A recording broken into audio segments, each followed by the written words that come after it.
Hello there. In today's video, we will do some practice questions in retail lecture section in speaking category. The questions will be followed by the answer key. Welcome to PTE Success.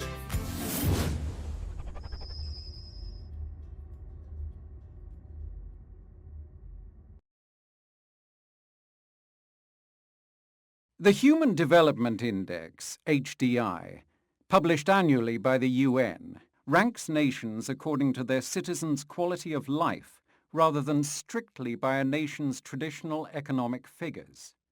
The criteria for calculating rankings include life expectancy, educational attainment, and adjusted real income. The most livable countries in 2006 were Norway, Iceland, Australia, Ireland, and Sweden.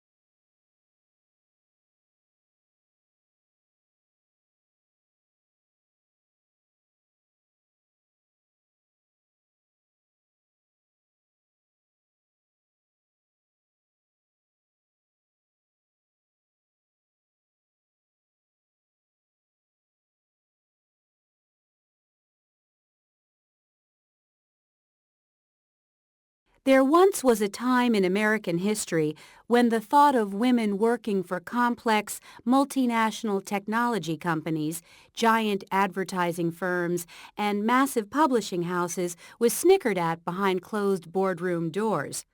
Today, women are running those companies from some of those very same boardrooms. But although women make up almost half of America's labor force, as of 2005, only 8 Fortune 500 companies have women CEOs or presidents, and 67 of those 500 companies don't have any women corporate officers. Catalyst, the not-for-profit New York-based women's research organization, points out that its data shows a change over the last 10 years. In 1995, 8.7% of corporate officers in Fortune 500 companies were women. This percentage rose to 16.4% by 2005. While this is progress, they note that at this rate, it would take 40 years for the number of female corporate officers to match the number of male officers.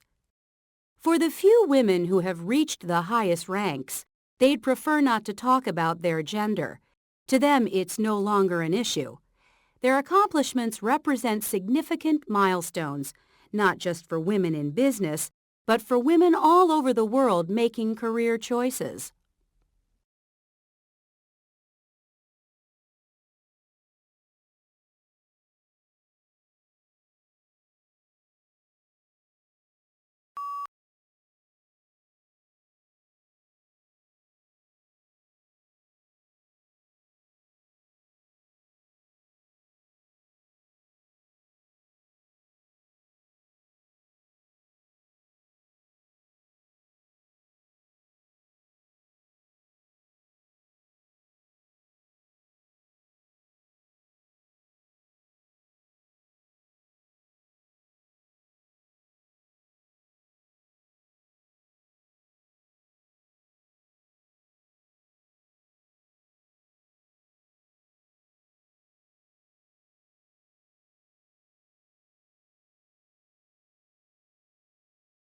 More than 1 billion people in about 70 countries around the world observe Daylight Saving Time, DST, in some form. Here are interesting facts about some of these countries. Most of Canada uses Daylight Saving Time. Some exceptions include the majority of Saskatchewan and parts of northeastern British Columbia. In the fall of 2005, Manitoba and Ontario announced that, like the United States, they would extend daylight time starting in 2007. The Attorney General of Ontario commented that It is important to maintain Ontario's competitive advantage by coordinating time changes with our major trading partner and harmonising our financial, industrial, transportation and communications links. Other provinces have indicated that they may also follow suit. It wasn't until 1996 that our NAFTA neighbours in Mexico adopted DST. Now all 3 Mexican time zones are on the same schedule as the United States.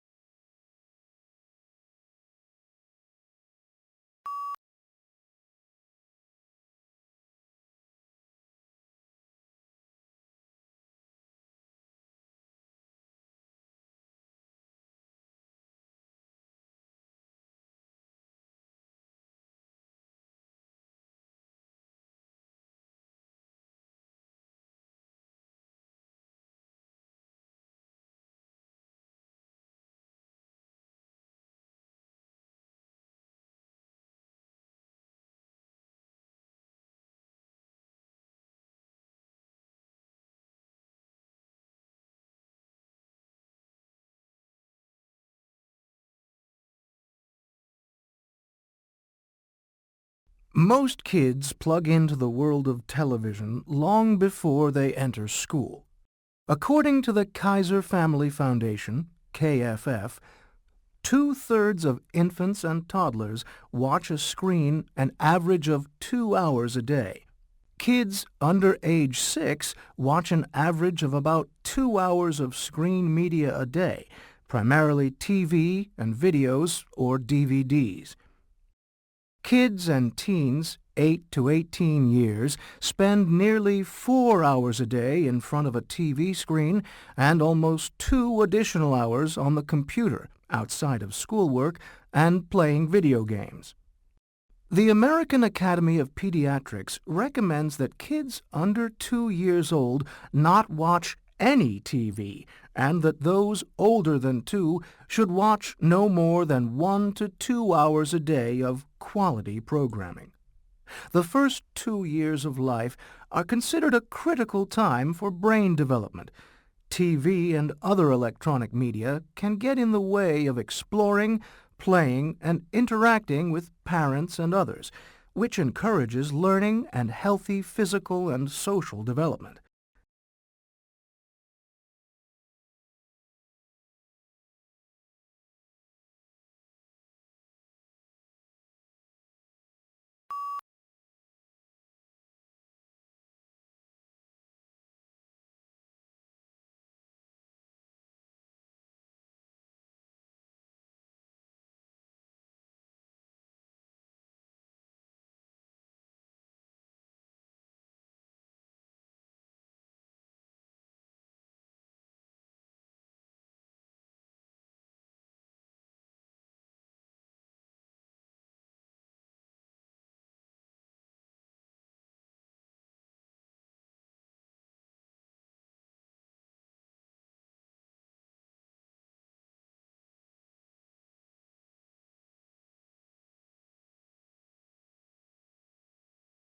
According to adjusted calculations published by Statistics Finland, Finland's greenhouse gas emissions in 1990, the benchmark year for the Kyoto Protocol, amounted to 71.5 million tonnes of carbon dioxide equivalent. This revised baseline figure is about 1 million tonnes higher than the previously calculated total of 70.5 million tonnes. This adjustment is due to improved calculation methods and does not affect Finland's commitment under the EU's internal allocation of emission reduction obligations to get emissions back down to 1990 levels by the period 2008 to 2012. Finland's latest emission figures form part of an inventory report submitted to the European Commission in mid-January. The report has been compiled by Statistics Finland, the organisation responsible for the National Greenhouse Gas Inventory System, and also features emission trends over the whole period 1990 to 2004.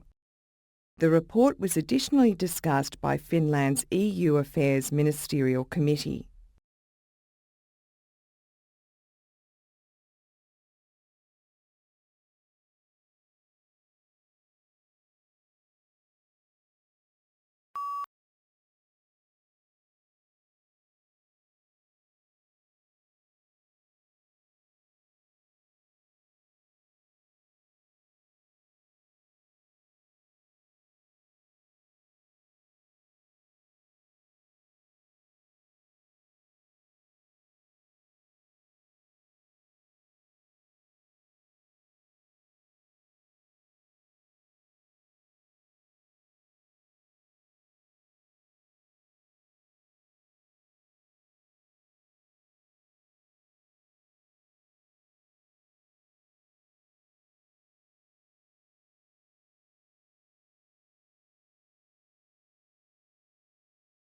Good to be with you today. Thanks for making the time available. To start, just the key things I wanted to cover today related to this idea of assessment. And the main thing I want you to think about, the take-home message if you like, is that there are a number of different points in assessment. Well, starting on the left-hand side of the diagram, we have the less structured ways to assess students. Moving on to the right, the more structured methods. So we might go from, say, an informal observation about what is occurring in an incidental way, along to simply structured tools like questionnaires and observation reports, to things like students assessing themselves and moving forward with greater complexity, case studies and the like. And then on the far right-hand side, things like formal exams, public tests and standardized tests, the real high-stakes tests which many students, teachers and parents are concerned about.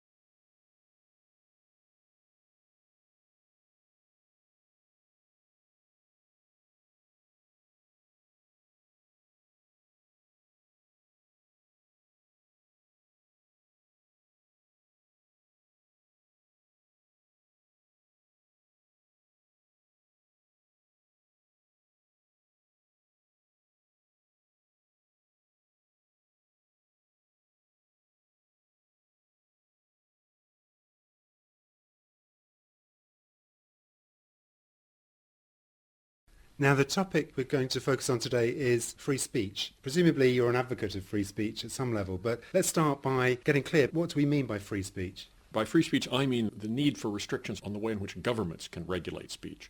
Whether speech is free in a further sense, that is, whether people have opportunities, is a very important thing, but it's not the issue of free speech.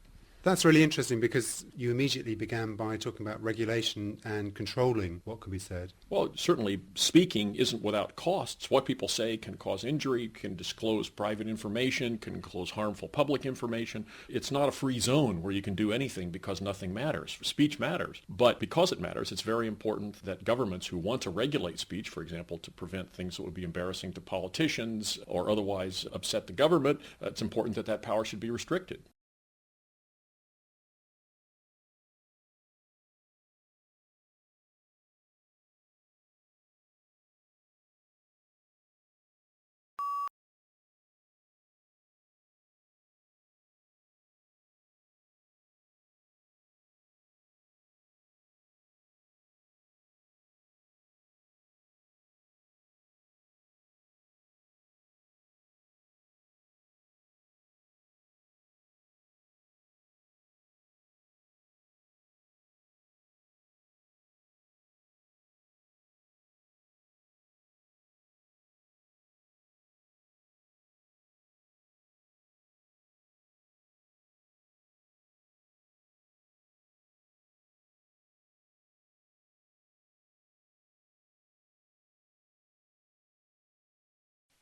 We've known about symbiotic relationships, of course, for quite a long time. This is a more unusual example in that it's so large in area, it's underground, and there seems to be such a close and intimate relationship between the fungus and the trees. And so it's rather different from the examples that have been studied before. It's extremely interesting to think about the possibilities that this web of interrelationship opens up. And certainly you can imagine almost that the large trees are feeding the small ones. The small ones are managing to grow, perhaps not as fast as they would if they had access to all the light from above, but they are kept going, and it's almost as if the large trees are keeping them going until such time as a hole develops in the canopy and they can grow away to their full height. So that relationship between the large mature trees and the young saplings is most unusual, and I think there's a lot more that we need to understand about the precise links between them and how much material is passed from the adult trees into the saplings.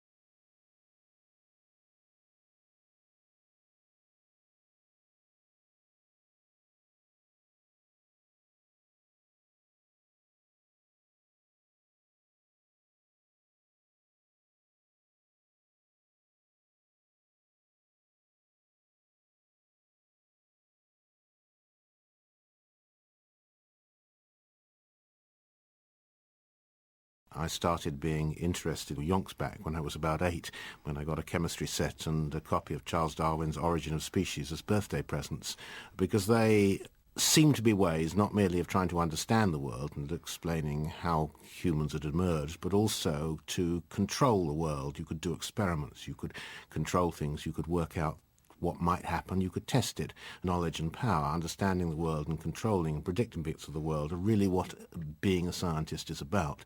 I think one of the problems often that natural scientists have, that social scientists have, and a lot of the philosophers of science have, is that there's one thing called science. And the physical sciences and the biological sciences and the chemical sciences are all doing the same sorts of things. We're not. Physics and chemistry deal with really rather simple matters with a high degree of precision. The essence of biological living systems is complexity and non-reproducibility. The arrow of time works only in one direction for biology, and processes are always irreversible. That makes life very, very difficult indeed.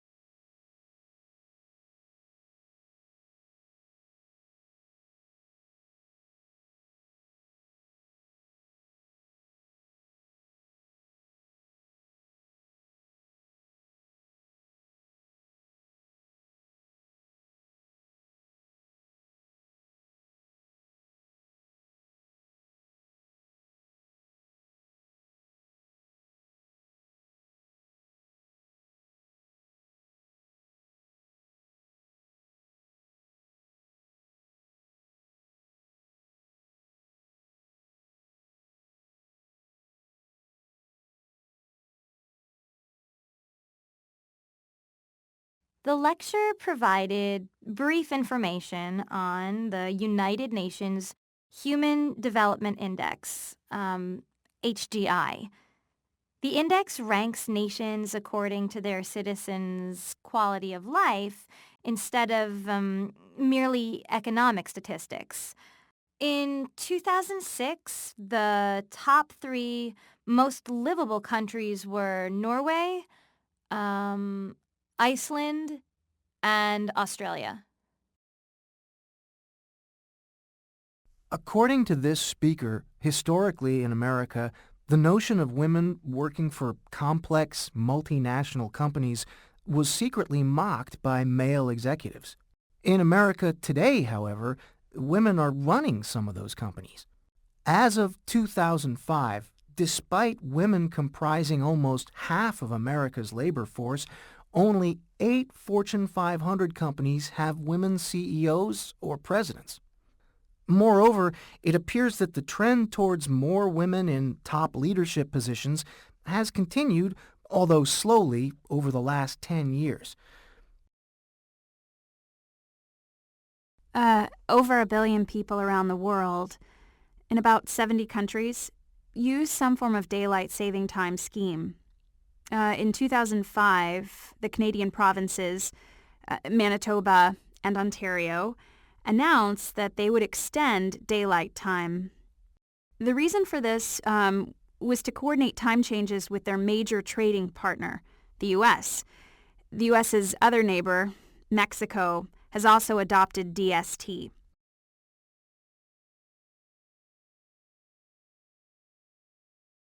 Research suggests that 2/3 of infants and toddlers, as well as children under 6, watch a screen for about 2 hours a day. Older children watch TV for about 4 hours a day and spend 2 additional hours in front of the computer. It is recommended that children under 2 should not watch any TV. Children older than 2 should watch no more than 1 to 2 hours a day.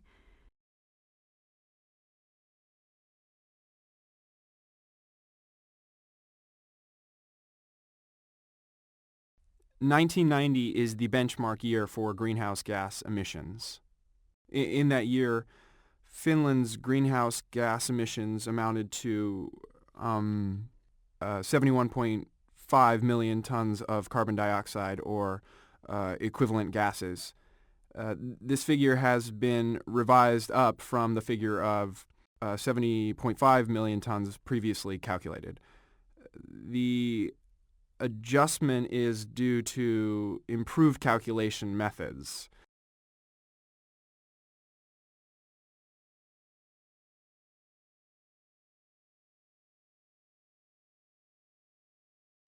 According to the speaker, there are a number of key issues concerning assessment. Assessment can range from less structured ways of assessing students to very structured assessments. Informal measures include things such as informal observations. The next type of assessments that are slightly more structured are questionnaires and observation reports. The most structured kinds of assessment are formal exams, public tests, and standardized tests. These tests are high-stakes tests and are of concern to students, teachers, and parents. According to the lecture, free speech is defined as the need for restrictions on the way in which governments regulate speech. Free speech does not come without costs. Costs can include injury or damages to individuals or arise from the disclosure of harmful private or public information. Calls to regulate free speech usually emanate from the government.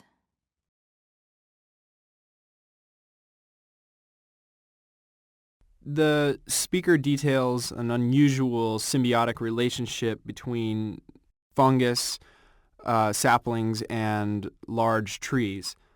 The cited example is considered unusual because it is in a large underground area. The speaker is of the view that the larger trees are providing sustenance for the smaller ones until such time as a hole develops in the canopy and the smaller trees can grow to their full height. The speaker discussed his emerging interest in science stemming from an interest in understanding the world.